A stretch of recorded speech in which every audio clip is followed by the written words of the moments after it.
ये पहली सरकार गैर कांग्रेस सरकार होगी जो बिना कांग्रेस के रिमोट और कुनबे के सपोर्ट के अपना तीसरा कार्यकाल शानदार तरीके से आगे बढ़ा रही है। एक सरकार केवल अटल जी की बनी थी, वो भी इन्होंने चलने नहीं दिया। और जो लोग भी भारत की धाक और धमक को धूमिल करने की धूर्ततापूर्ण धुन में लगे रहे, उनको भी धूल धूसे। बतौर प्रधानमंत्री नरेंद्र मोदी को 11 साल होने जा रहे हैं, लेकिन उनका ये शासनकाल कैसा रहा?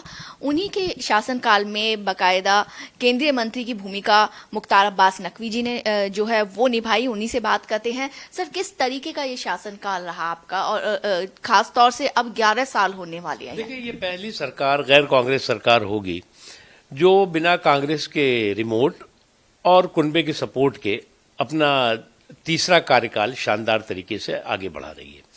क्योंकि इससे पहले जो गैर कांग्रेस सरकारें हुई हैं उसमें या तो कांग्रेस का रिमोट लगा रहा या सपोर्ट लगा रहा, और उसका नतीजा हुआ कि कांग्रेस ने जब चाहा उसकी टांग खींच ली, गिरा दिया। एक सरकार केवल अटल जी की बनी थी, वो भी इन्होंने चलने नहीं दिया।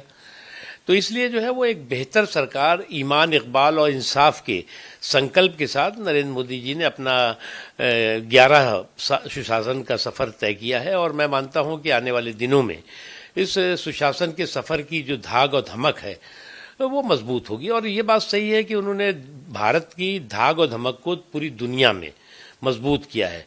और जो लोग भी भारत की धाक और धमक को धूमिल करने की धूर्ततापूर्ण धुन में लगे रहे, उनको भी धूल धूसित किया है। प्रधानमंत्री नरेंद्र मोदी खुद लगातार काम करते हैं, बिना थके काम करते हैं। ऐसे में जो उनके अंडर जितने भी मंत्री हैं, जितने भी सांसद हैं, जितने भी नेता हैं, कितनी जिम्मेदारी आपने महसूस की? देखिए, मैं मोदी जी के दोनों कार्यकाल में मंत्री के तौर से मुझे काम करने का उनकी कैबिनेट में मौका रहा।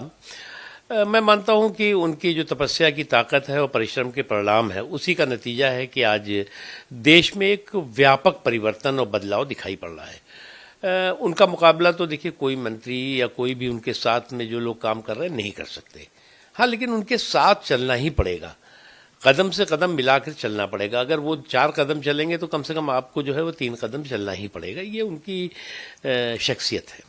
एक आखिरी सवाल ये पूछना चाहूंगी इसी से, क्योंकि लगातार काम करने के लिए और संकल्प से सिद्धि की तरफ, और खुद प्रधानमंत्री नरेंद्र मोदी भी इस बात के लिए कहते हैं कि स्वास्थ्य का, फिटनेस का उन्होंने दिया। अंतर्राष्ट्रीय योगा डे जो है उसकी भी शुरुआत की।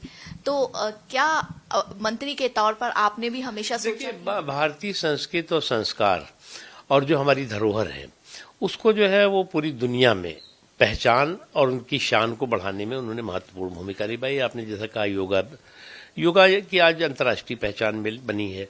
उसके अलावा तमाम ऐसे महत्वपूर्ण कदम और मौके रहे हैं जिसको कि जो है वो दुनिया ने भारत के से स्वीकार किया है और उसे एक्सेप्ट किया है। भारत एक्सप्रेस से बात करने के लिए बहुत बहुत शुक्रिया। भारत एक्सप्रेस के लिए कैमरामैन शरद बारी के साथ मैं कोमल शर्मा।